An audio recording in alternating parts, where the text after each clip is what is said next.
Muted.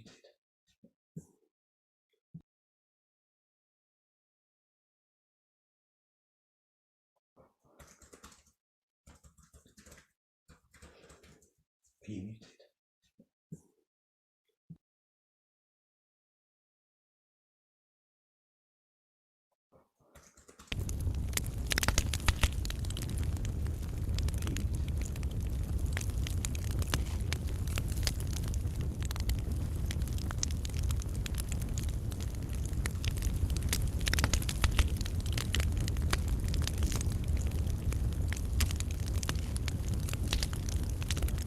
Taking my lead from you, Phoebus Apollo, I shall commemorate the deeds of men born long ago. King Phineus insisted, so they drove the tautly fitted Argo up through the narrows. Taking my lead from you, Phoebus Apollo, I shall commemorate the deeds of men born long ago. King Phineus insisted, so they drove the tautly fitted Argo up through the narrows. Taking my lead from you, Phoebus Apollo, I shall commemorate the deeds of men born long ago. King Phineus insisted, so they drove the tautly fitted Argo up through the narrows. Taking my Phineus lead had from received you, Phoebus Apollo, prophecy. I shall commemorate the deeds A of miserable men doom born long awaited ago. him. A murder brought about by someone he would see come from the country wearing a helmet sandal. A prophet. Soon thereafter, the prophecy came true. Miserable doom that winter. Jason murdered the Apollonius at flood time. He would see come saved one sandal from the helmet sandal. The current snatched the other one. Soon thereafter, the prophecy came true. Miserable doom. He that simply winter. left it to the depths and strode on, straight to the court of Phineus, to take a portion of the feast the king was hosting in honor of his father, Lord Poseidon, and all the other sacred gods, excepting Hera, the goddess of Pelasagia, to whom he paid no mind. Soon as the king saw Jason, he was sure he was the man, and right away contrived a labor for him, a cruel voyage in the hope that he would die at sea or fighting savages and never make the journey home to Greece. Poets have already told in song how Argos, with Athena's guidance, built a ship, the Argo. I intend to tell you the names and lineages of the heroes, their travels on the wide paved sea, told in song how all that they accomplished in their wanderings. Come, muses, be the surrogates of my song. Enter the Argonauts.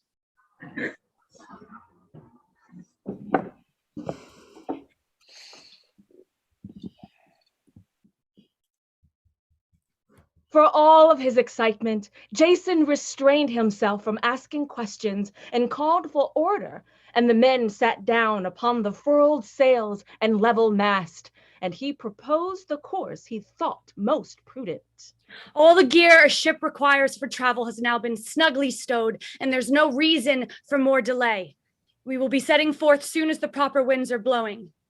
Comrades, because our journey homeward will be shared and shared our voyage to Aietes' realm, choose freely now and without prejudice who in the crew you wish to be your leader. Some man to manage details and engage in wars and alliances with foreigners. So he submitted, and the young men swiveled their eyes and stared at mighty Heracles sitting among them, and they all insisted he lead the quest. He stayed right where he sat, though, held his right hand out, and said in answer, No, no! Let no one offer me this honor. I won't accept. What's more, I will prevent the rest of you from standing for the job. The man who called us here should lead our party. Such were his mighty words, and all the heroes assented with a single voice because Heracles was the one who had proposed it. The son of Aeson jumped up and addressed his eager comrades. Men, if you have truly entrusted this position to my care, let nothing more delay our expedition. Come, let us first propitiate Apollo with sacrifices, then at once prepare a feast. While we are waiting for the servants who oversee my cattle stalls to drive the largest of them here, let's drag the Argo down to the sea, stow all the gear to board her, and settle which of us will take which bench by drawing lots. We should also construct a seaside shrine in honor of Apollo, the god of embarkation, since it was his oracle that vowed to send me signs and teach me the highways of the sea, so long as I began my expedition by giving sacrifices in his name. After many adventures, including losing Heracles, the Argo lands on Thynia, where Jason meets someone favored by Apollo. Enter Phineas, a seer.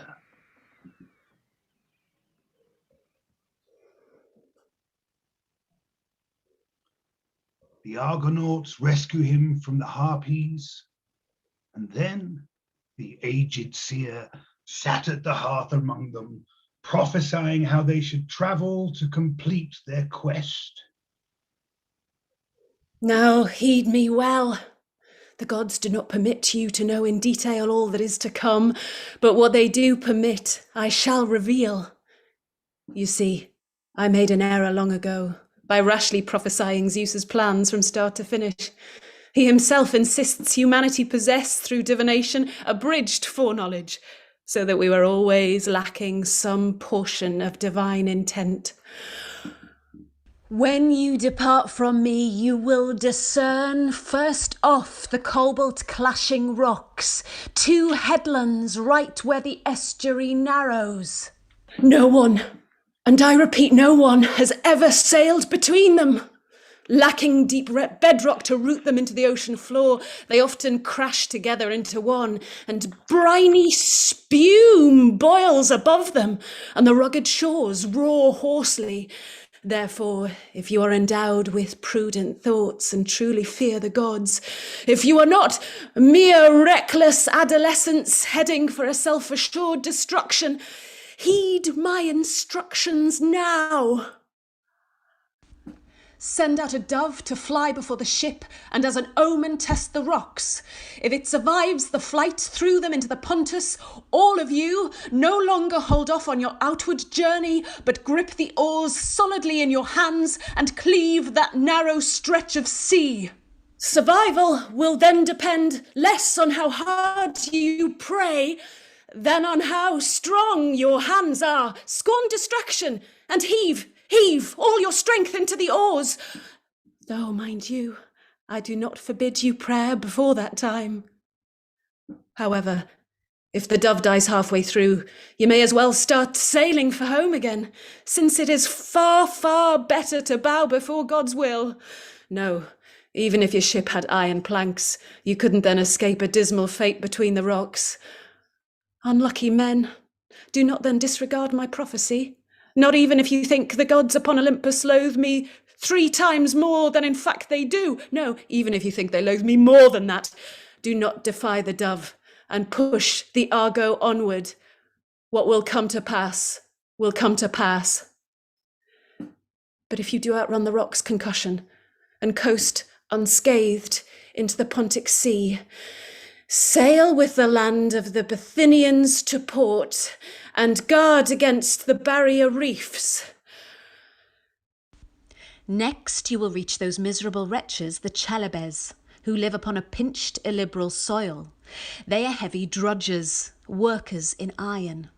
Tibaranians, men rich in sheep, dwell on a plain nearby, beneath the Genetaean Cape, a site sacred to Zeus, the god of guests and hosts.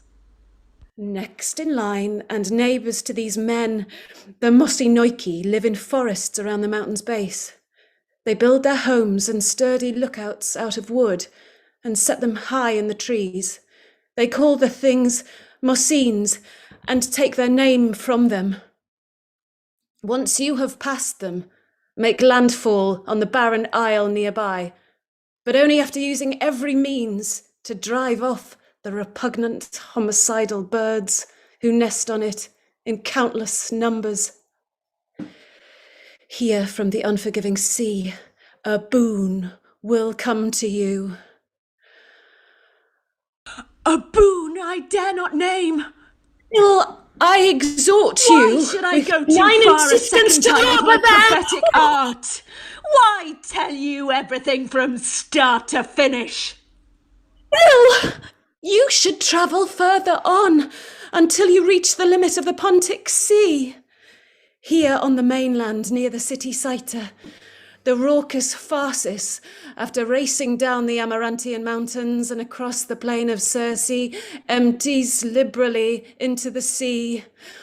While rowing up that river, you will discern the towers of Aeetes at Cyta and the gloomy grove of Ares, where a serpent, dreadful to behold, a monster, glares all around, forever guarding the fleece that lies across an oak tree's crown. Neither day nor night does honey-eyed slumber vanquish the thing's insatiable surveillance. Such was his prophecy, and terror gripped the heroes. Long they stood there gaping, dumbstruck. At last the son of Aeson, at a loss, before the terror of it all, spoke out. Venerable men, thus far you have foretold the ways and worries of our quest's completion and warned us of the omen we must heed when passing through those dreadful clashing rocks onto the Pontic Sea. But I am eager to learn as well if we must suffer through them a second time while sailing back to Greece. How can I do it? How can I survive a second endless journey through the sea? I am an untried man. My comrades too are untried men. And the Colchian Aie lies at the limit of the Pontic Sea, the far end of the earth. Once you have passed those deadly rocks alive, my son, have confidence. Some god will guide you along a different path out of Aie, and on the way there, you'll have guides enough. But I advise you, friends, do not dismiss the goddess Cypris and her slippery assistants, since the glorious fulfillment of your adventure lies with her. No further. Ask me no further questions on these matters.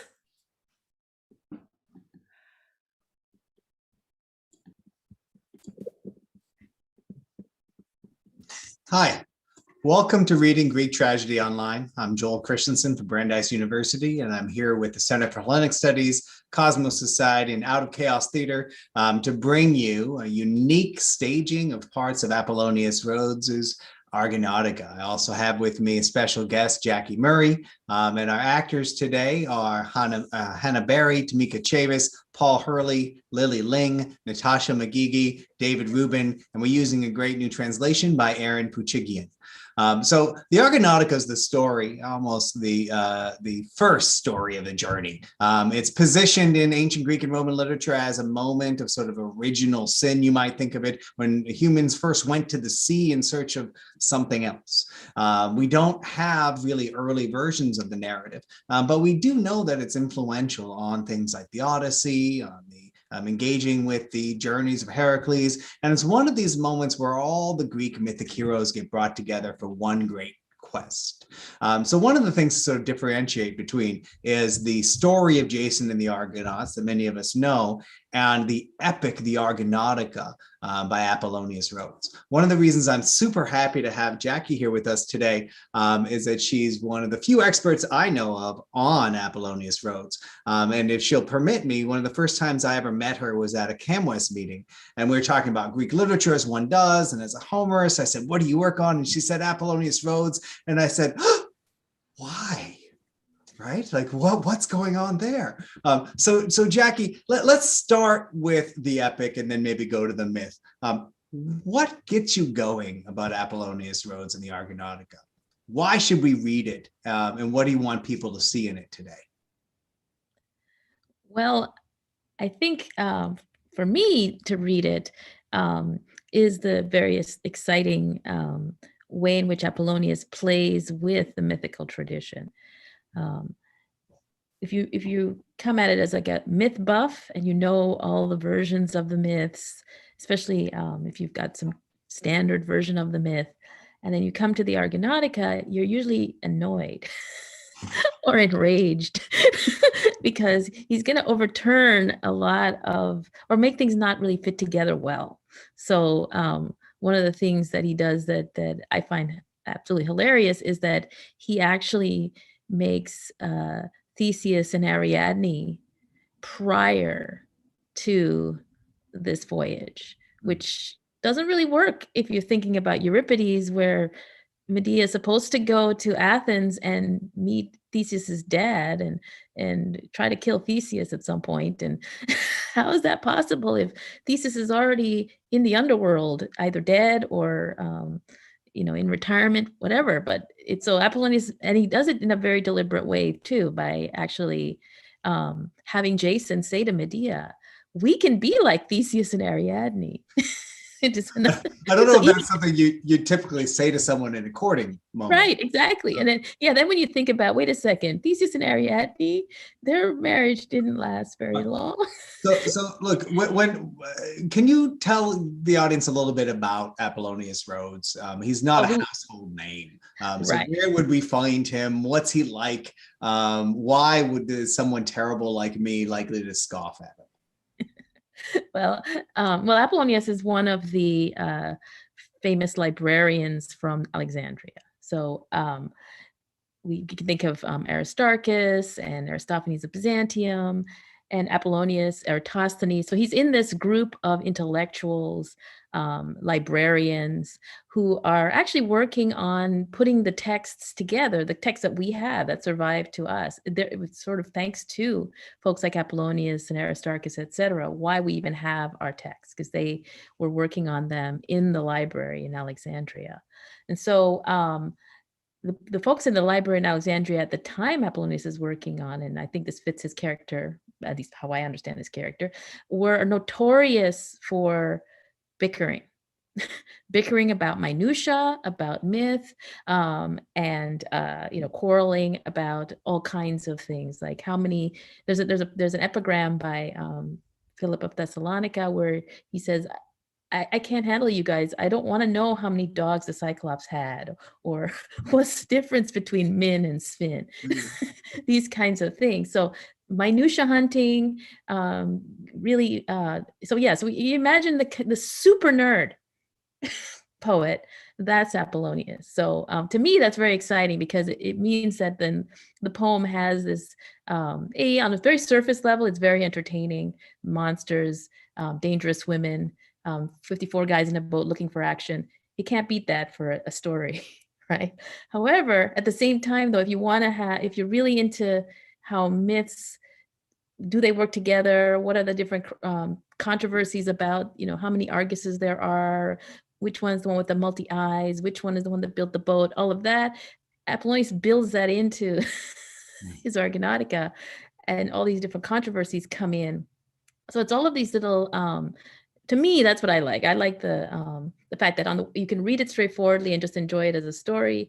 But if you actually sit down and start paying close attention to it, it never stops giving in terms of what it can tell you about the study of Homer at the time, what it can tell you about attitudes toward poetry, other poets, earlier poets.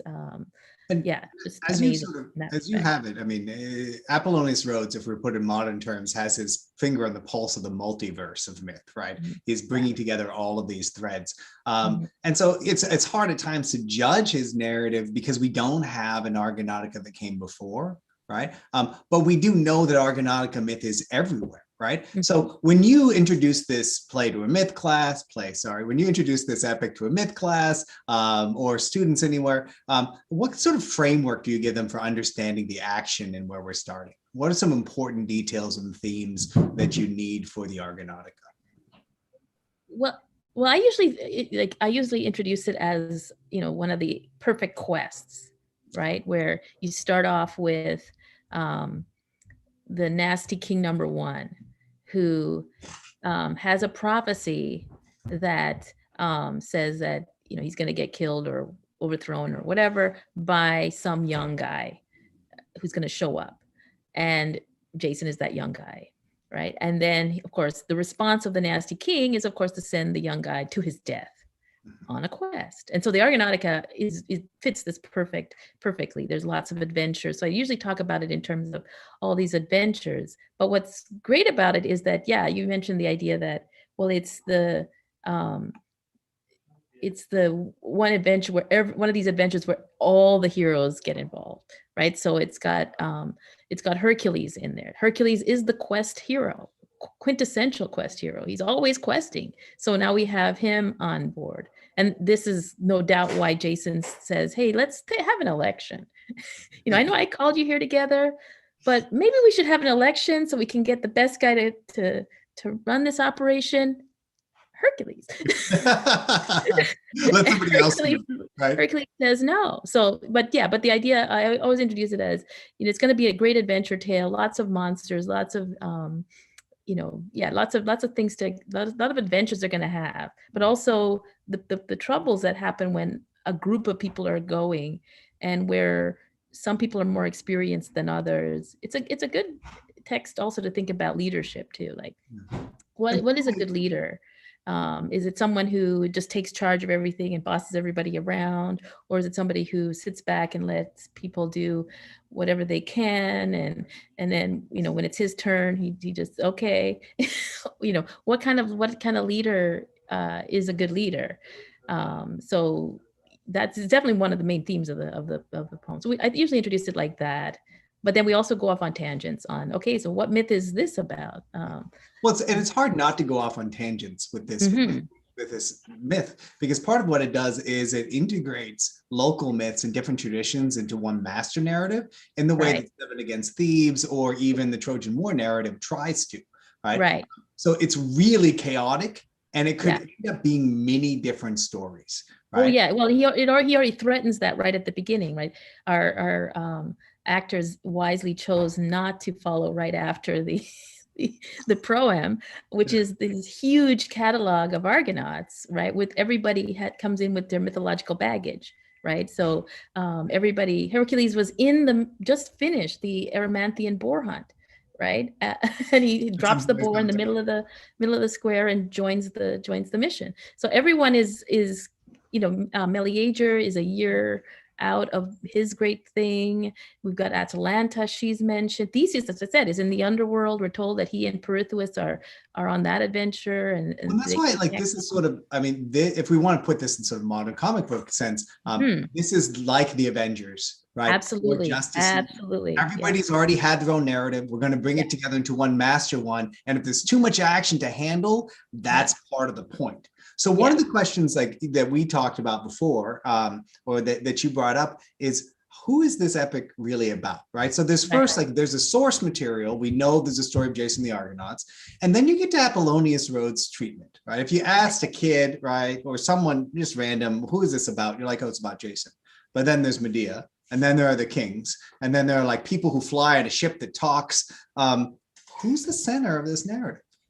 Right. Yeah. And I think the center constantly moves. Right. So we start off with Jason. He's the one that calls the mission together, and he's elected as the leader.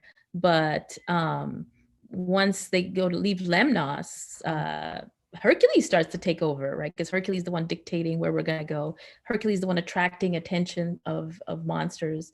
And then, he's ejected from the narrative. And then we get Polydeuces becomes the center. Polydeuces and Castor become, in book 2, they become pretty prominent. And then the narrator has to start over and introduce Medea. And Medea gets a whole book. And then she rivals with everybody to be the main character. And even Hercules comes back at some point, right? So by the end, you're unclear. Is this really about Jason? It's unclear. It seems by the end, it's a little bit more about maybe Medea, maybe the marriage of Jason and Medea. And then the last person who gets sort of a focus is Euphemus, who hasn't really had much to do, but he has his dream at the end, which is taken out of Pindar's version. And that is then repurposed in the Argonautica for the end of the Argonautica. We have this dream of the foundation of Cyrene that's important. So that is then focused at the end. And then, they go home and they get off the boat, and that's it. So you're left with this wow. Orpheus gets his moments, several moments. So a lot of the main characters, there's a lot of characters that get moments. And there's the Boreads who chase off the Harpies. They get their moment. Tiphys, who's the guy that gets us through the clashing rocks, he gets his moment. So Yeah, so it's like the Dirty Dozen, as it like they get their, everybody gets their moment, and nobody, the only person's moment who seems to be overarching is Medea, but that might also be because she's the one who has to be conquered. In fact, like we have to get her to get on board with the program, because she's really in this story a very good girl who wants to obey her father and do well, but she's under pressure from the gods to help out with this, because Hera wants to punish Peleus, right? She wants Medea to be her agent of punishment, and so they have to convince her, and so a lot of energy is spent on convincing her, which almost as much it is to overthrow the fire-breathing bulls and all of that, that there's a parallel there. And she actually makes the parallel. Medea herself makes that parallel, that I am the fleece, like she says. But that's what's fascinating. So much action happens in this, right? You have super friends throughout, but then you have an amazing book, right? In 3, where, everything is about Medea. Right. One of the fascinating things about Jason's story in general is, even prior to Apollonius Rhodes, is that his narrative is dependent upon Medea. Exactly. So, I mean, how there are many different Medeas in myth, right? When you think about the Medea in this epic, how do you think about her relationship to, say, Euripides' depiction, or other versions of her? What's going on with her in the scenes we're going to see? Well, I think she's challenging that Euripidean version for sure, because she's sort of laying the groundwork, I would argue, for the argument that Euripides' Medea makes for Jason, to say, I helped you, etc. So the story we get, it shows that, wait a second, it makes Jason look really bad later. In this story, they have this really cute sort of love affair, and the great scene is when they meet and they sort of talk and flirt with each other. That's all very beautiful in the Argonautica, and also you're told that he fell in love with her too. It's not just a one-way street there, and so he's presented in this as not exploitative, and she's presented as very powerful. Like, we already know that she can help him get through the fire-breathing bulls. We also know that she can knock out this gigantic monster or bronze monster later, right? With her looks, right? So we're given all the terror, the sort of terrifying aspects of her, but in the little girl form, which then makes it even more scary that Jason should dare to defy her later, right? So I think Apollonius builds it up, makes reading Euripides after Apollonius makes you think that, wait a second, this is really a huge mistake that Jason is making here.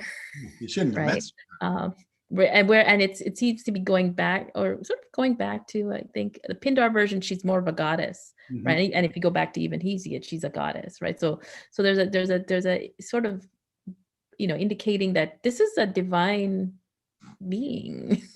You might want to worry about how you handle them. Don't mess with her. So as we're moving back to the performance, you said before you've never seen the portions of this epic performed. What are some things you're going to be looking for in the scenes that are coming that can help us understand how this epic works? Well, I mean, I'm just in awe of what they're doing so far. I really like the multi voices that they're at the beginning, and the multiple voices. I really like that, because I do think that that's a huge aspect of the poem, that there are multiple narrators, multiple narrative perspectives. So I'm looking forward to that and how they're going to present that. And I do like the way I like what's happening. I'm very excited about what's happening here. I don't know. I'm just like amazed. I'm too, and I'm eager to see the portrayals of both Jason and Medea to get some new flavors there. Yeah, I want to see if they do any kind of flirting with them, how that comes out. It's one thing to read it on the page; it's a whole other thing to see it acted out. So, as you said, there's another story of the Argonauts, which is a tale of two kings, right? One, King Peleus, the other, King Aietes. Where we're moving for the next scene is we've gone from the Greece mainland to the Black Sea, where King Aietes is, and Jason is coming to sort of the final leg of his journey. Right. So here we're going to see now in the next scene, King Aietes, who's the world's worst potential father-in-law. Well, certainly one of them. There's those guys that kill their son-in-laws, you know. All right. So, and we'll return to the performance.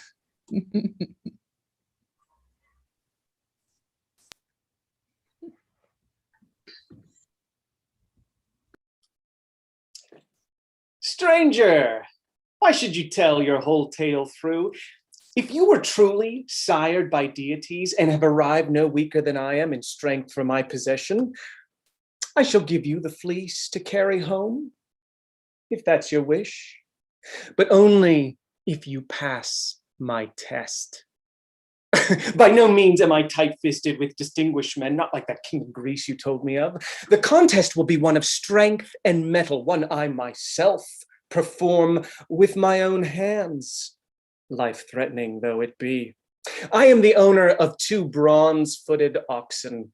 As they graze the plain of Ares, fire rather often shoots from their mouths. Once I have yoked their necks, I drive them all over 4 stubborn acres of Ares fallows. Yes, I cleave the plain from end to end up to the riverbank, casting into the furrows all the while not seed to summon up Demeter's grain, but fangs instead, fangs from a wondrous serpent.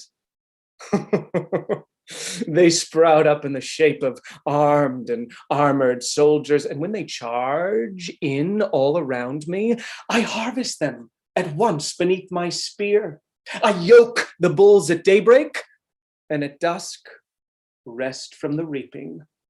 On the very day that you complete these chores as I do, you may take the fleece back to that king of yours. Until you do, though, you should not expect I will bestow the golden prize upon you. It's unbecoming for a gentleman to yield to a man of lesser birth. Aietes, your demand, though justified, leaves me no choice, it seems. Therefore, I too shall risk the contest, daunting though it be, and though it be my doom to die of it. Nothing stiffer can befool a man than dire necessity. Necessity has driven me to you, the king's insistence. Go now with your companion, since you're so keen to try, but if you shrink from yoking the bulls or harvesting the deadly crop, the consequences I have outlined here will then befall you, so that in future, base men will shrink from troubling their betters. Enter Medea, the king's daughter, already hit by Eros' arrow. Now night was covering the earth in darkness.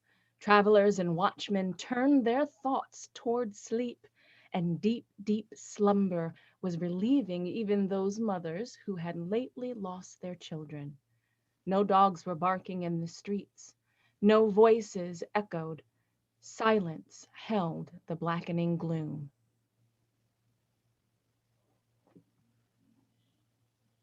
Sweet sleep, however, never eased Medea. No, worry and her love for Jason roused her. Her heart was fitful, restless in the way a sunbeam, when reflected off the water, swirling out of a pail or pitcher, dances upon the walls. Yes, that was how her heart was quivering, and tears of joy, no, tears of pity flowed out of her eyes, and anguish burned her insides by smouldering into her skin and sinews, even into the apex of her spine, the point where torment peaks when the relentless love gods have filled us up with agony. Sometimes she said yes, she would offer him the magic drug to charm the bulls. At others, no, she would not, and she would kill herself. At others, she would neither take her life nor offer him the magic, but remain just as she had been, suffering in silence. Which of these woes am I to choose? My mind is reeling. There's no respite from the pain. It burns and burns. It burns. I wish the arrows of Artemis had struck me dead before I saw that man. Yes, long before the sons of Chalciope had ever reached Achaea. Some god, some fury shipped pains overflowing, with grief from there to there, right here to me. Let Jason perish in the competition, if he is doomed to perish. If I give him the drug, how could my parents fail to learn what I had done? What reason could I give them? What lie or ploy would be of any use? If I see him alone, without his friends, will I acknowledge him? My lot is cruel. I cannot hope that even when he dies, I will be free from anguish. He will be a curse on me when he has lost his life. So goodbye, modesty. Goodbye, fair name. Once I have saved him, let him go unharmed, wherever he desires, while I, the day that he completes the contest, leave this life by dangling my body from a rafter or taking drugs, the kind that kill the heart. But when I'm dead, they'll all stand there eyeing my ruin. The entire town will pass around the story of my fall, and all the Colchian girls will bear me on their lips, everywhere, harshly savaging my name. She loved that foreigner so much it killed her. By giving way to lust, she has disgraced her house and home. What shame will not be mine? Oh, mad obsession. No, it would be better to take my life here in my room tonight, and by an inexplicable demise, escape such dreadful infamy before I do this shameful and outrageous deed. Enter Jason. Maiden, why are you scared to be alone with me? I am not like other men, a no-good boaster, not now or back when I was in my homeland. Therefore, though you are young, don't act so wildly bashful before me that you shrink from saying what you desire, or anything at all. Since we have come with goodwill toward each other and meet on hallowed ground where harmful deeds are sacrilege, speak freely, ask your questions, but please don't lead me on by saying simply what I would like to hear, since from the outset you have assured your sister you will give me the strength-inspiring potion. I beseech you, both in your parents' names and in the names of holy Hecate and Zeus, upholder of suppliants and strangers. I have come a suppliant and stranger to embrace your knees in desperation, since alone, that is, without your favor, I shall never return successful from this wretched contest. I am prepared to pay you future honor for your assistance, all the honor due between two people living far apart, by glorifying both your name and virtues. After my comrades have returned to Greece, they too will spread your fame, as will their mothers and wives, who right now possibly are sitting and wailing on the shore. You could scatter their cruel flock of worries on the winds. Minos' maiden daughter Ariadne once rescued Theseus from a deadly trial. Yes, Helios's daughter Pasiphae, the sister of your father, was her mother. Once Minos had recovered from his anger, the girl embarked upon the hero's ship and left her fatherland. Even the gods adored this girl, and a memento of her garland, known as Ariadne's crown, revolves among the heavenly constellations at night. The gods will give you thanks as well, if you assist so mighty an assembly of heroes. Judging from your beauty, you should be supreme in gentle kindness. Please listen. I shall give you some instructions.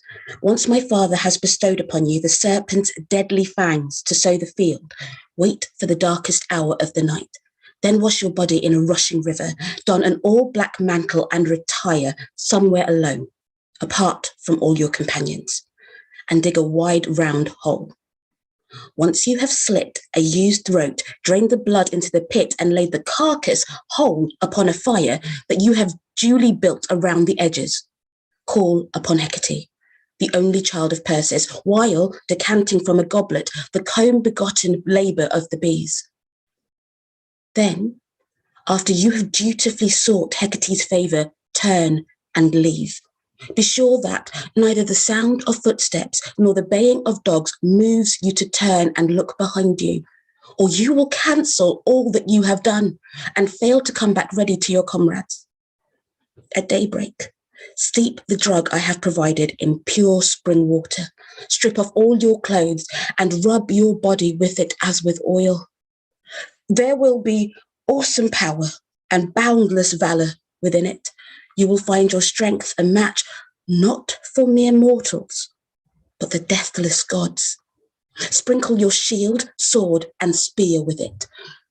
The weapons of the earthborn men will never injure you then, nor the unbearable fire that shoots out of the deadly bulls. Not long will you be so enhanced, just 1 day only. Be sure then not to shrink before the challenge. And I shall grace you with a second favour. Once you have yoked the mighty bulls and swiftly, with might and main, ploughed up the stubborn fallows, then, as the earthborn men are sprouting skyward out of the snake's fangs planted in the furrows, cast a stone in their midst, a large one. Make certain no one sees you. They will slaughter each other over it like wild dogs contending over scraps of food. Make sure that you yourself then rush into the fray. Because of your successes, you will carry the fleece back into Hellas, to some place far from Aia. Go, though, all the same, wherever you desire, wherever you insist on going once you spread your sail. With that, she fixed her eyes before her feet in silence and suffused her gleaming cheeks with sultry tears, bereft because he soon would sail the sea far, far away from her. She took his hand and gazed upon his face. Modesty left her eyes, and yet again, in agony, she spoke to him. Remember the name Medea, if by chance you live to come back home. When you are far away, I shall remember yours as well. Please, though, kindly inform me where your home might be. And please do tell me more about that girl, the one you named, the famous daughter of Pasiphae, who is my father's sister. Such were her inquiries, and devastating affection crept up over him, because she was a maiden crying. So he answered, Never, day or night, shall I forget you. That is, so long as I escape my death and do return uninjured to Achaea, and if Aietes doesn't force still worse trials upon us. If you wish to know about my homeland, I will tell you of it. My heart as well commands I do as much. There is a broad plain ringed by lofty mountains. My people call this land Hymonia. My city, Icolus, stands in it, and in it stand 100 other cities where the name Aia has never been heard. And yes, a legend states that Phineus, the son of Aeetes, once left this land to build the city of Orchomenus on the Cadmean's eastern border. Why, though, do I keep rambling on about my home and Minos' most revered daughter, Ariadne? That is the famous name the lovely maiden you have asked about once called her own. I pray that just as Minos eventually accepted Theseus, your father may be joined to us in friendship. Although Hellas, it may be considered noble to keep one's word, Aietes differs greatly in that regard from Minos, husband of Pasiphae, the man you mentioned to me. Nor do I rank myself with Ariadne. Say nothing, therefore, of a fond guest friendship, but think of me when you return to Iolcus. And I shall think of you in spite of all my parents say. May tidings borne by pigeons bring us together when we live apart. Yet, if I slip your mind, may sudden storm winds snatch me aloft and carry me to Iolcus, so that I may confront you face to face, reproaching you, reminding you that you escaped this land alive by my assistance. Yes, may I then appear out of the blue and haunt you right beside your palace hearth. Poor maiden. Let your storm winds prowl in vain, and your courier birds as well. You're talking nonsense. If you come to Greece and any of those places you have mentioned, men and women will esteem and love you. Yes, they will venerate you like a goddess. Some because your counsel helped their sons come home alive, others because you saved their brothers, relatives, and strapping husbands from such great trouble.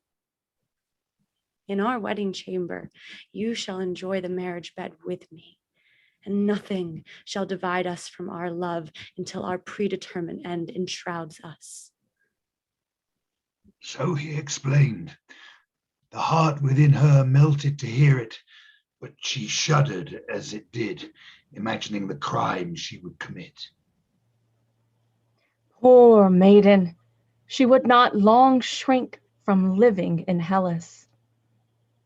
Hera had already ruled Medea of Aya would forsake her fatherland and come to holy Iolcus to ruin Pelias. Now, Zeus's daughter, deathless muse, describe for me the Colchian maiden's wiles and worries.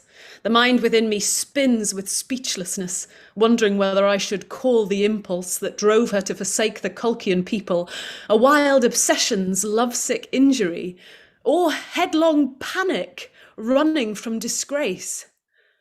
Jason and Medea reached the sacred grove and found the huge oak tree from which the fleece was hanging, brilliant as a cloud that glows red in the rays of a fiery dawn.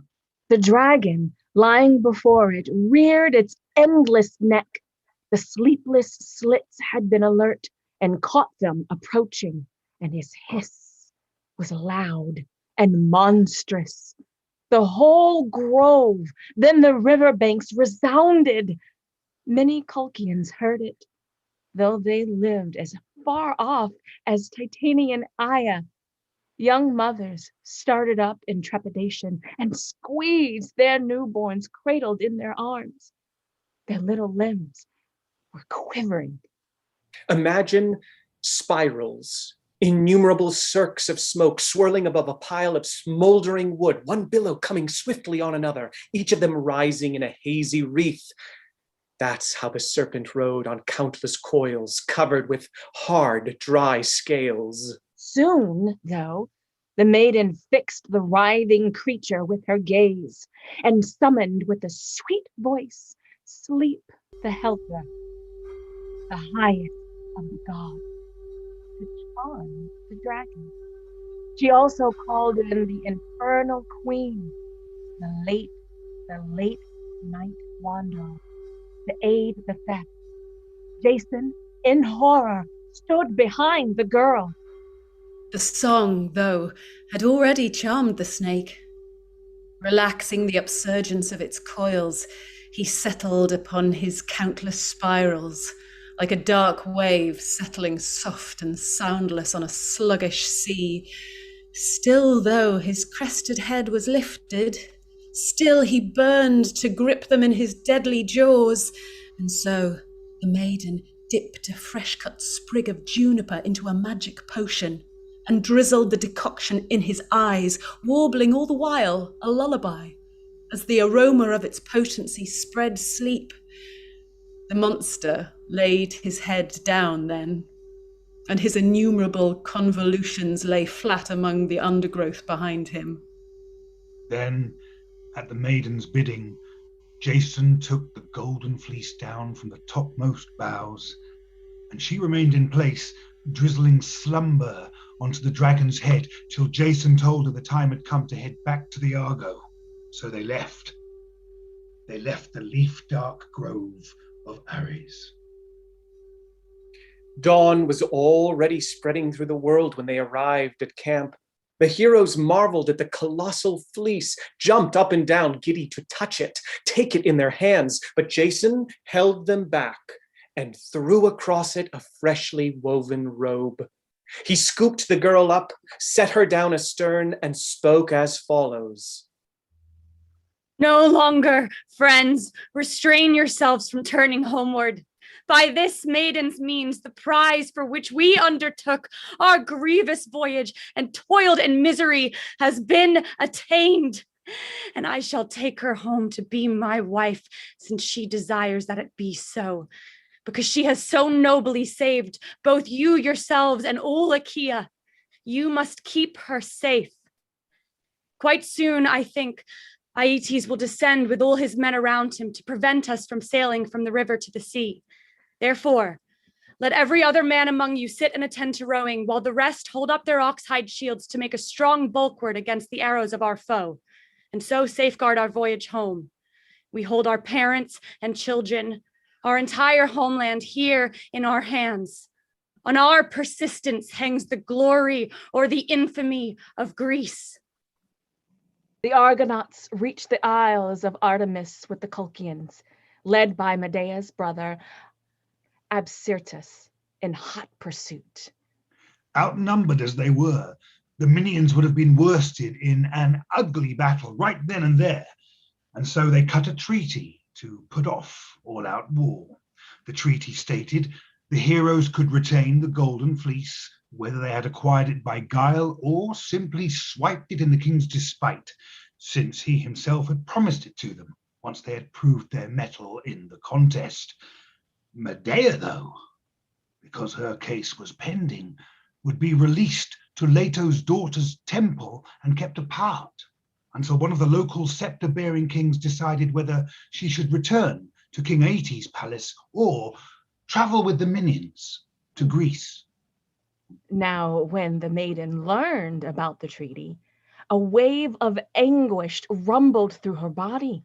She rushed to Aeson's son, pulling him away from his companions to a private spot, and voiced her grievance to him, face to face. Jason, what is this peace you have concluded concerning me? Have your successors launched you into forgetfulness? Have you forgotten all that you said when you were gripped by need? Where are the honeyed vows you mouthed to me, with Zeus, saviour of suppliants, as witness? I ran off in contempt of all convention. Yes, like a reckless hussy, I have left my fatherland, my famous palace, even my parents, all that have been dearest to me. And now, alone at sea, I travel among the miserable kingfishers, and all because of you and your concerns. It was because of me that you survived the trials of the bulls and the earthborn men. And then, when your misdeeds were widely known, I foolishly procured the fleece for you and called down horrid shame upon my sex. Now, since I am your daughter, wife, and sister, I say that I shall sail with you to Greece. Kindly protect me then in every way. Stand at my side no matter what transpires. And when you meet the judges, please do not desert me, but be faithful to my cause. Either let justice and the vow we sealed between us stick steadfast within your breast, or draw your sword and slit my throat to pay me fit retribution for my lust. You monster!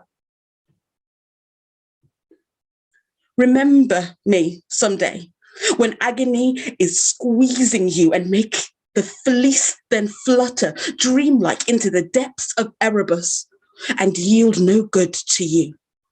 Yes, May the Furies drive you upon arrival from your homeland because of all I suffered through your cruelty. Themis will not allow my execrations to tumble unfulfilled onto the earth. Because you swore an oath to me and broke it. You traitor-hearted man. Not long, however, will you and your companions sit at ease and laugh at me. No, not for all your treaties. So she threatened, and her bitter rage boiled over. How she longed to torch the ship, ignite the whole wide world, and hurl her body into the blaze. Dreading what she might do, Jason appeased her fears with honeyed words. Calm down now, maiden. I don't like this either, but we are seeking means to stave off war. A mighty cloud of foes is flashing round us because of you. The men who hold this land are keen to help. The men who hold this land are keen to help Abstrus bring you home because they think that you were kidnapped. Now, if we engaged them hand to hand, we all would suffer most abominable deaths. And still more bitter then would be your grief if we by dying left you as their prize. This parley, though, is just an artful pretext to draw Absyrtus out to his destruction. Once their lord, your guardian and brother, is dead, the locals will be far less keen to take you to his side in this dispute about you. Then I, for one, would hardly shrink from fighting the Colchians if they obstruct our passage. You listen now. Our shameless actions drive us to still more shameless actions. It was I who took the first false step. Once I was duped by my obsession, higher powers forced me to execute the evil scheme I plotted. Tonight, your comrade's part will be to fend off Colchian spears in battle. Mine will be to place Absyrtus safely in your hands. I see, yes, you must welcome him to parley with splendid gifts so that I can persuade the heralds heading back to him to make him come alone to listen to my plan. Then, if the deed is pleasing to you, kill him and start a battle with the Colchian soldiers. I don't care. Dire Eros, great abomination, great bane of humankind. From you arise murderous feuds and groans and lamentations and countless other miseries besides. Great God, may you arise and shoot your arrows against the offspring of my enemies, just as you shot Medea's insides, full of cursed spite. Oh, heroes, offspring of the blessed gods, look warmly on this work, and may my song grow sweeter, year by year, for men to sing. No further trials befell you once you sailed from Aegina. No other gales opposed you. So I have now arrived at your adventure's glorious conclusion. After gladly passing the land of Cecrops, Aulis and Yerboa, and the Opuntian cities of the Locrians, you landed on the beach of Pagasai.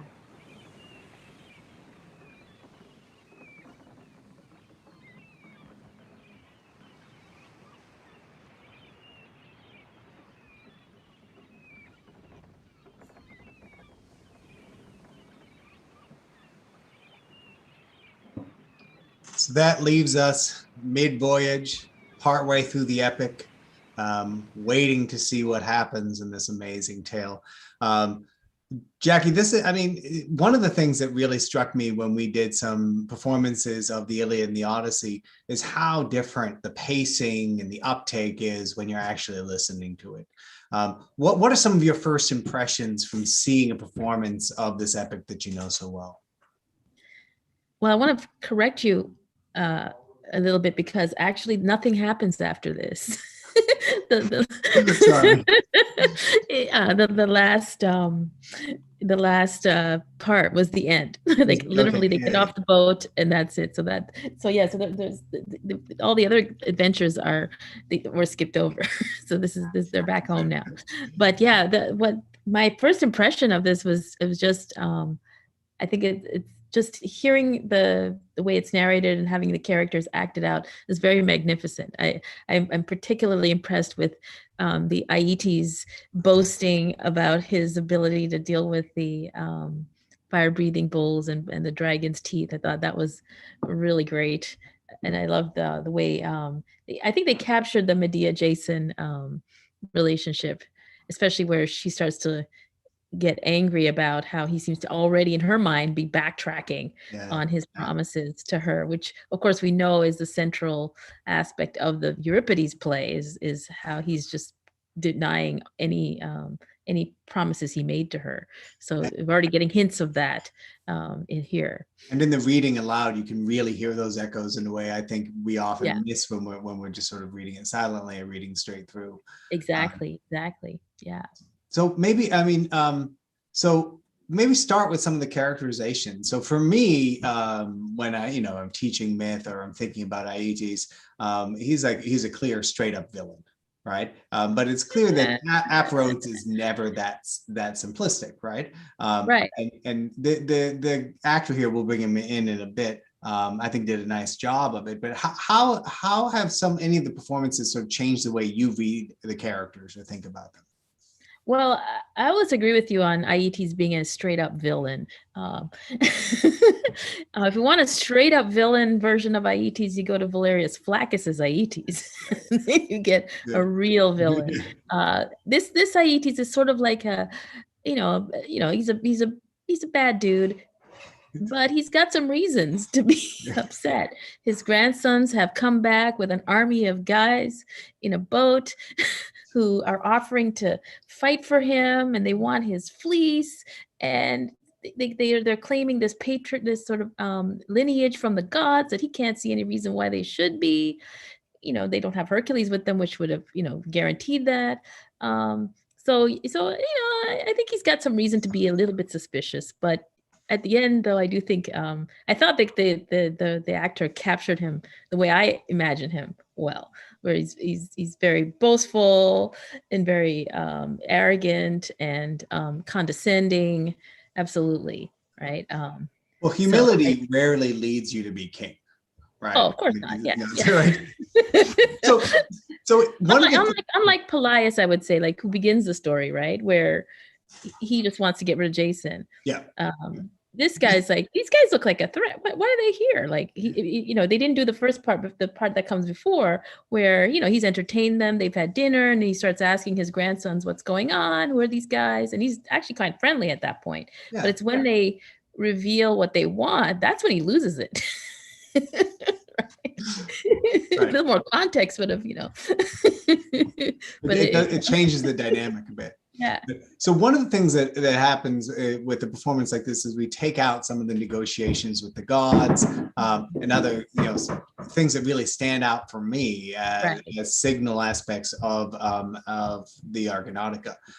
How did this focusing just on the mortals change it for you too, or were you sort of filling in those details because you know it so well?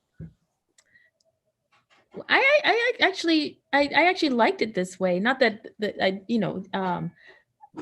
do think the gods are important for sort of framing what's really going on at the higher level, like the mythological higher level, and who's really orchestrating or puppeteering what's happening. It's good to know that it's Hera who's running the show here, and it's her story, and she wants to get her revenge.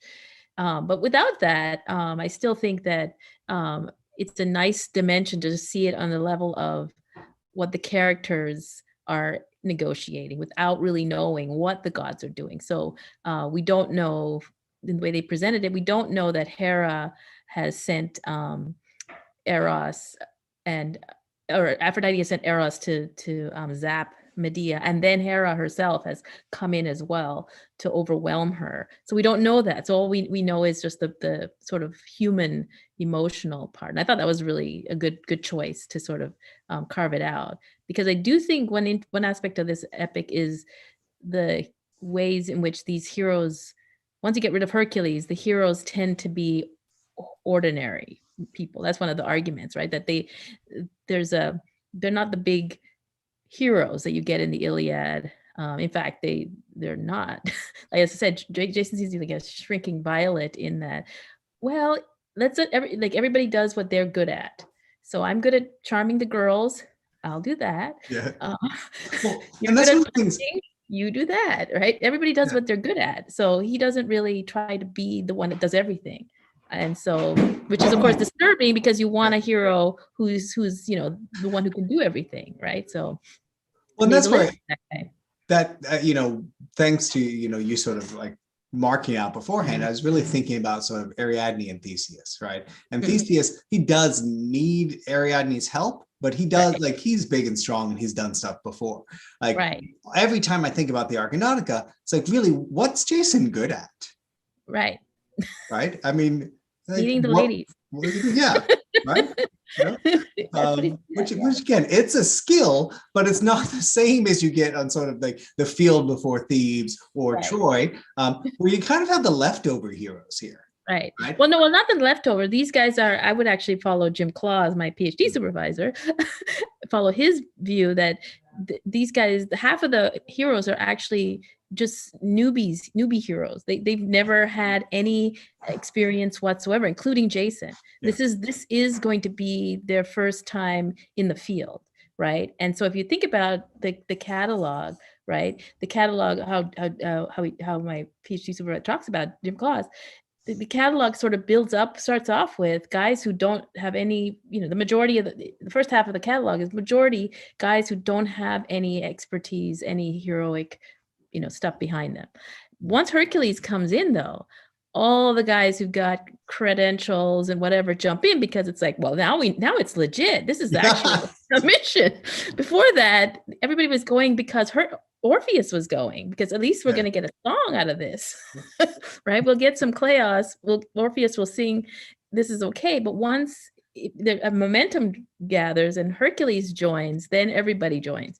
And so I think that there is this sense that this is Jason's first mission, right? And so he doesn't really know how to handle it. And I think that's why when they vote, everybody, including Jason, I think, looks to Hercules. Well, if we wanted this to be successful, let's get the guy who's, I don't know what number labor he's on right now, but he's been successful on that. So let's get him to run the mission. And so, I think that's part of it, is that they're really innocent, and Jason doesn't really have anything that he's good at. I mean, doesn't get to fight that much in this, even. You put up, Jason with Theseus and Heracles and Meleager. What's he gonna do, right? Right. So let's start. I don't know if you have any questions for the actors. I usually like to work them in now, and I think I'd like to start with, maybe we'll start with King Aietes. Paul, you were that right blend of sort of smarmy and confident, I think, to pull off Aietes. I'd like to know, what did you know about him beforehand? What choices did you make to become this man we saw? Yeah, I mean, our wonderful director, Paul, gave just some great things along the way. I mean, I knew all the basics, father of Medea and kind of, but the fascinating thing about doing this was, again, like has been said before, seeing all of these amazing figures that we've seen in different plays and stories like come together, because I wasn't as familiar with Argonautica and the story. But yeah, I mean, here was the key for it. What Paul said early on was like worst father-in-law on the planet. But yeah, and then just part of it too is Aaron's translation of this and the way it's written. It's, as long as you just kind of like give into the circumstances of it and know exactly, and then dive into the specificity of the language, it's really kind of easy to just kind of creep into that that personality. Well, thank you for bringing that up. And Jackie, that is one thing that I meant to mention before, is I find sometimes, especially translating Hellenistic poets and someone like Apollonius of Rhodes, to be a little heavy, right? There's so much in it, so much illusion. But this was a flowing translation. Oh yeah, right? It really leapt out. So what were your thoughts too? And again, thank you, Aaron. I know he's listening, for letting us use this, but it was really, it was great to listen to and read through. Jackie? Well, yeah, absolutely. I do think that it is, I actually think it is, he captures, I think, the lightness of it. The poem is actually light, right? And what we always think when we read it and, you know, study it, translate it in class, we think about it as a heavy thing, but in fact, it's supposed to be easily flowing and light and smooth, quick paced text, right? And so I think he captures that really well in his translation. And but also the register is correct and the tone is correct. And so so I think it makes it easy then for it seems to make it easy then for these actors to just like take over the character and really as I imagine them. And I think, you know, this is somebody who's obsessed with the poem. It takes, I think, a lot of talent to look at the language and all the illusion and still bring some of the fun that an epic like the Argonautica is supposed to have, right? Again, Jackie, you were comparing this version to the Valerius Flaccus before. Right? Yes. Yes. Which doesn't have much fun. Well, yeah, it gets funny when you put it with the Argonautica, Apollonius's Argonautica, because then you see that all these scenes where Apollonius tends to go in a very light direction. So the Aietes scene, for example, his Aietes is like straight up just lying, and Jason offers to, you know, fight for them, and he says okay and makes them fight for them, and then after the battle he doesn't give them the fleece, and then he says he actually thinks that the Argonauts are scared off by the description of the trial that they have to do, you know. And then when Jason comes and says, I'm waiting for your fire breathing, or he sends one of the guys to say, I'm waiting for your fire breathing bulls, he goes, oh, he's still around. he thought the description was good enough. Yeah. And it's like, no, this is not the same Jason. You think I'm Apollonius's Jason. No, I'm a different Jason, and I'm willing to do this. So you get the sense that Valerius is playing off of the Jason, the lightheartedness that Apollonius has in his characters, the humor, I think, that's in Apollonius's characters. And then with Valerius, when you read it with Apollonius, you see that how funny Apollonius is, but also how funny Valerius is, because he's amped up Aietes. He's, you know, made Jason not at all afraid, whereas our Jason is terrified of this whole prospect of doing this thing, right? Whereas Valerius, he's waiting. Where is it? Where are these so-called fire breathing bulls you talk about? So bringing up Jason, though, is a good time for us to bring in Lily. So Lily, you know, Jason, especially, you know, if you follow like current classics sentiments, Jason may be the worst boyfriend, husband, hero in the tradition. How does someone go about sort of portraying him like as a human? I think a lot. I think like he's a little scared, and he has to hide that by, like, you know, kind of manipulating and always making sure he has like the right people on his side, and I think Lily was like thinking, okay, like, so like you're scared and you have to hide it, so hide it really well because you're the leader, you have to be in charge. And I think that's just how I went into the humanity of Jason. Yeah, I think that I think that also captures at least how I imagine Jason, because he's the epithet amekanos is his epithet, which is helpless or without any kind of strategy whatsoever. Well, and it made me, I like that you bring up the amekanos, because it also makes me think of the English word guileless. Yes. Right? Yeah. And that's something like when I think back, so Euripides really has Jason speak, you know, within high rhetorical structure, but here we're sort of setting up as a guy who's just sort of like reacting, right? And setting up like, you know, like he's doing some crappy stuff, right? But along the way, like he just kind of stumbles into it. It's not a master plan, right? He isn't setting Medea up from the beginning. Right. Yeah, and it's not even his idea, right? Because they have a conversation with her brothers, And they say, well, you really need to talk to her. And then not everybody's on board with the program either, because you've got like Aietes and others saying, what? We're going to use a woman? No, yeah. Like, they're all not, this is not the way we do it. We're heroes. We can't just, no. So there's a lot of resistance he has to go through. I do think that, he's terrified of the fact that he's also responsible. And this comes out in the election when he lays out what he thinks a hero is. He sees the hero as someone who's responsible for everybody getting back. So in a way, he's the opposite of Odysseus, right? Where Odysseus is only responsible for getting himself back. And my men may have got themselves into trouble and got themselves lost, but I'm going to get everybody back. And so that terrifies him, the whole idea that he's responsible. And he keeps bringing it up that, oh, well, okay, we're all in this together. So everybody better give me your comments, give me your feedback so we can make a good decision. The first hero to have a box for comments and questions, right? Yeah. I mean, that's an interesting sort of dynamic, though, to make us think of Jason differently, right? As someone who's both feels he's responsible for everything, but in a sense is only along for the ride. And it contrasts in a powerful way with Medea. So Natasha, if you'll join us now, I just like Medea's also always a fan favorite, right? A powerful character. Some of your line readings just had me stumped. Right? When you called Jason a monster, it was just so like direct and powerful. So I guess I'll ask you a similar question to what I asked Lily. I mean, everybody thinks something about Medea, right? She's a character who has very strong, let's say, opinions about her. What did you bring to the character? What was sort of your thought process for Medea?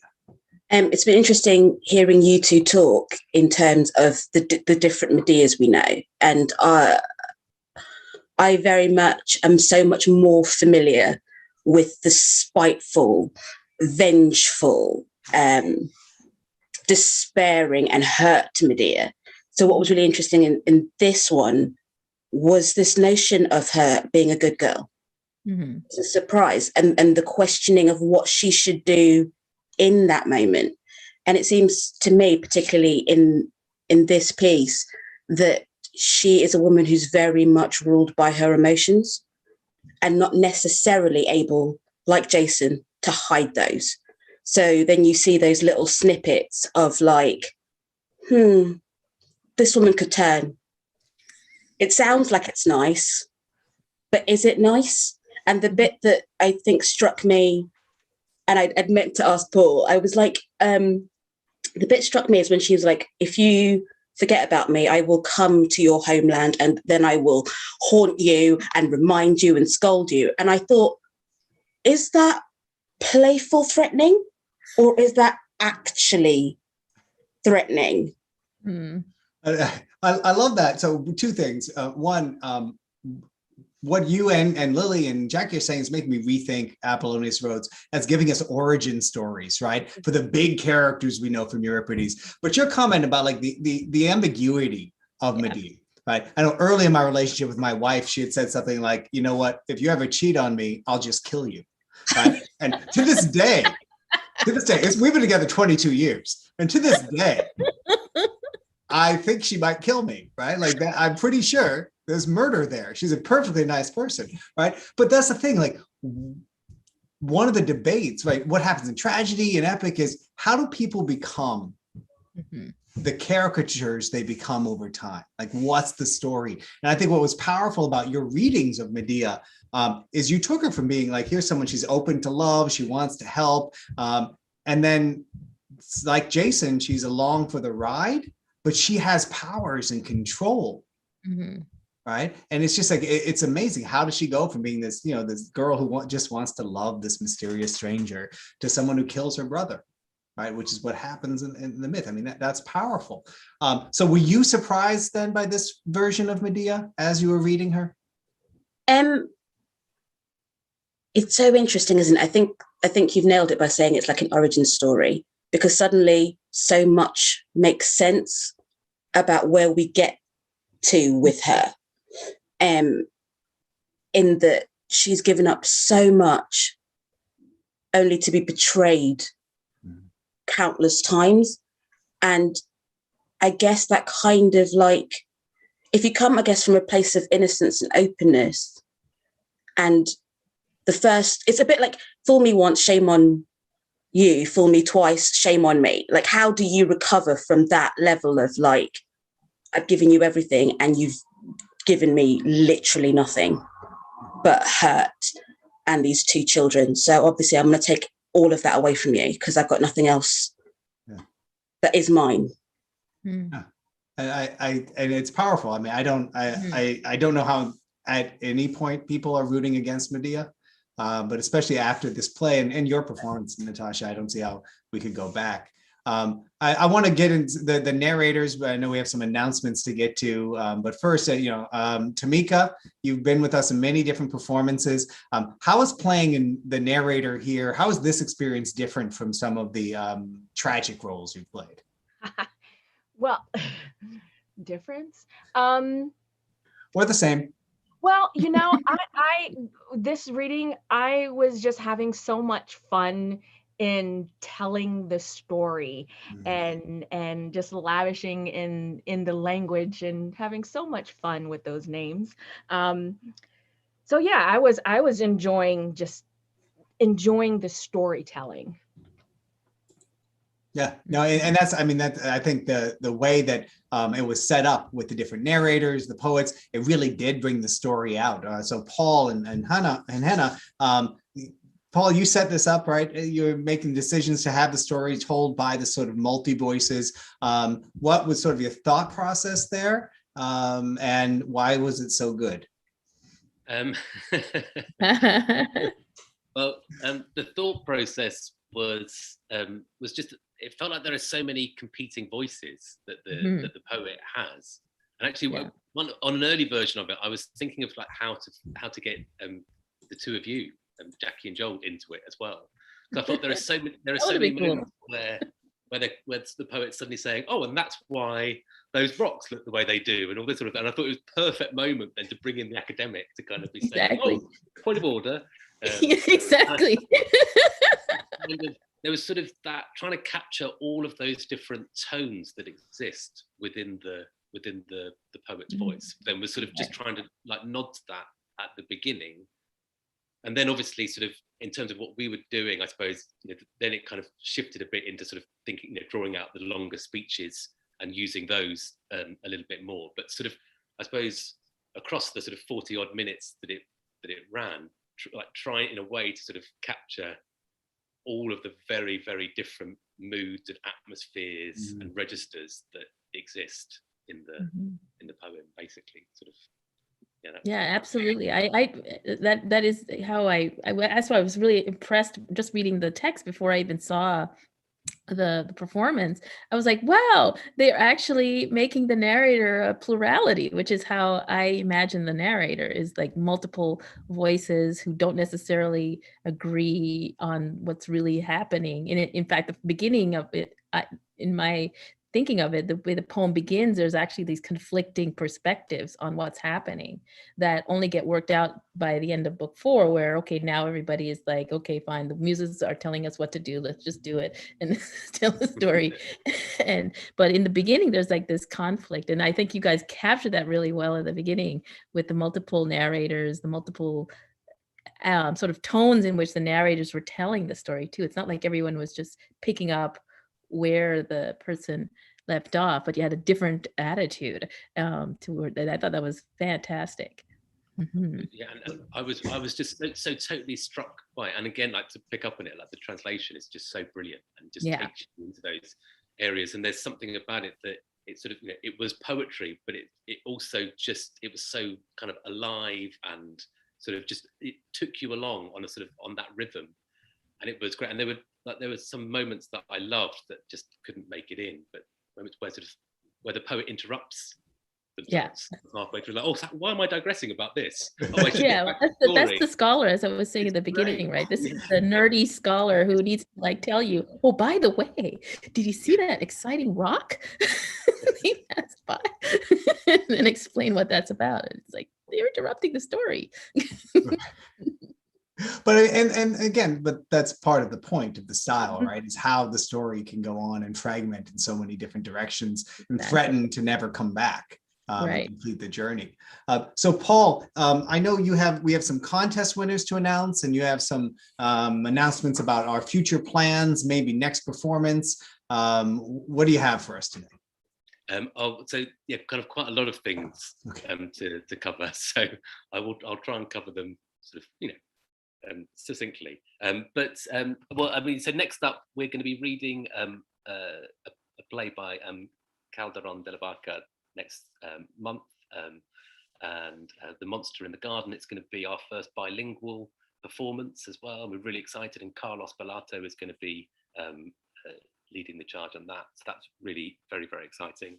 And then just a couple of events that are happening, and sort of the links will go up on the YouTube, the little chat box along the side of this for them. But that we've been invited to take part in an event run by an organisation called Up Projects, which is based in London, but it's all online because that's how things are at the moment. On May 13th, and we're going to be performing scenes from Antigone, and then taking part in a sort of a participatory democracy experiment.